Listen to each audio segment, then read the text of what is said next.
자, 그러면 여기에서 우리가 지문의 특징에 대해서 한번 같이 생각해 보도록 하겠습니다.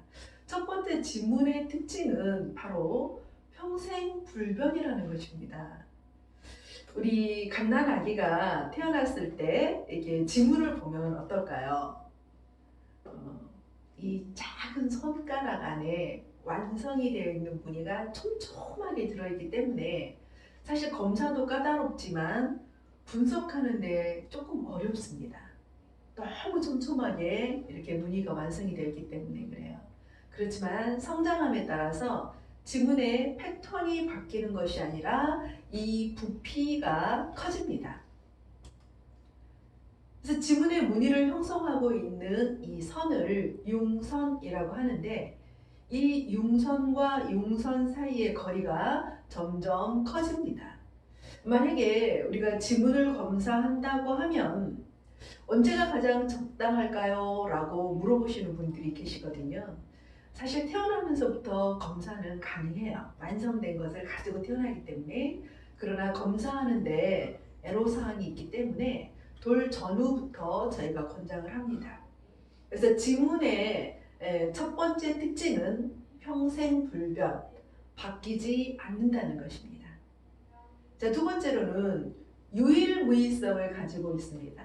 같은 지문이 없다는 것입니다. 같은 지문이 나올 확률은 사실 거의 존재하지 않습니다.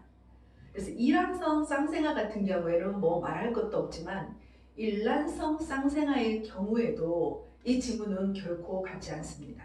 심지어 복제인간, DNA가 일치한다고 하는 이 복제인간마저도 지문만큼은 다르다는 것입니다. 그래서 이 지문은 나만이 갖고 있는 유일한 나의 신체 코드라고 이렇게 볼 수가 있습니다. 그런데 이 지문이 너무나 많은 비밀을 가지고 있다는 사실입니다. 자, 세 번째로는 부모의 유전의 영향을 받습니다. 그래서 지문은 부모님에게서 유전이 되지만 그 유전의 방식은 다인자 방식으로 형성이 되기 때문에 같은 형제 간에도 서로 다른 지문의 모양 내지는 정밀 분석 값을 가지게 된다는 것입니다. 자, 이러한 지문의 특징은 지문의 패턴별로 또 각기 다른 특징을 가지고 있는데요. 자, 저희가 이번 과정에서는 5가지 문형별 특징에 대해서 알아보는 시간을 갖도록 하겠습니다. 물론 이 5가지가 모든 패턴은 아닙니다. 여기에서 세분화되었을 때 11가지 패턴으로 들어가지만 이번 강의에서는 저희가 5대 문형별 특징까지 알아보도록 하겠습니다.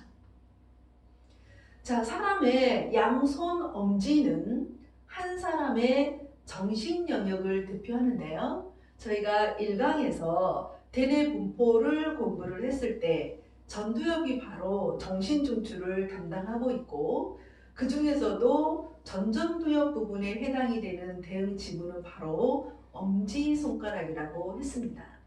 그래서 이 양손 엄지는 한 사람의 정신 영역을 대표하는데요. 특별히 오른손잡이를 기준으로 하였을 때 왼손 엄지의 문형이 주인격적인 성향을 나타낸다고 보시면 됩니다. 만약 왼손잡이일 경우에는 이게 반대가 되기 때문에 오른손 엄지의 문형이 주인격적 성향이 됩니다. 자, 이렇게 우리 뇌의 영역별 대응을 살펴보면 오른손을 통해서는 우리가 좌뇌를, 왼손을 통해서는 우뇌를 파악할 수 있습니다. 그래서 오른손잡이인지 왼손잡이인지 이 부분을 정확하게 체크하셔야 됩니다. 자, 그럼 여기에서 손금과 지문은 어떤 차이가 있을까요? 라는 질문을 하실 수가 있어요. 자, 우리가 지문과 손금에 있어서 가장 큰 차이를 보면, 자, 이 지문은 자세히 보면 얘가 조각이 되어서 앞으로 돌출이 되어 있습니다. 반면 손금은 어떻습니까? 선이 패여 있습니다.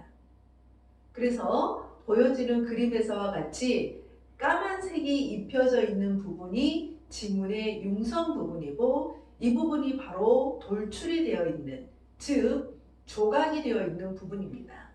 그래서 지문과 손금의 가장 큰 차이는 지문은 양각 처리가 되어 있고 손금은 음각 처리가 되어 있다는 것입니다. 그래서 이렇게 돌출이 되어 있는 손을 융선이라고 하는데 자세하게 들여다보면 이 융선에 땀구멍이 있습니다.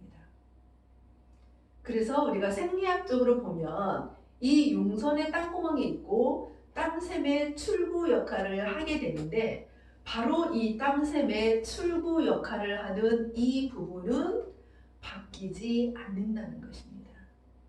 더욱이 유전적인 영향으로 형성이 되어 있기 때문에 바뀌지 않습니다. 그래서 지문과 손금의 가장 큰 차이는 손금은 바뀌고 지문은 바뀌지 않는다는 것입니다. 자, 그러면 우리가 계속해서 지문의 패턴별 나타나는 기질적인 특징에 대해서 알아보도록 하겠습니다.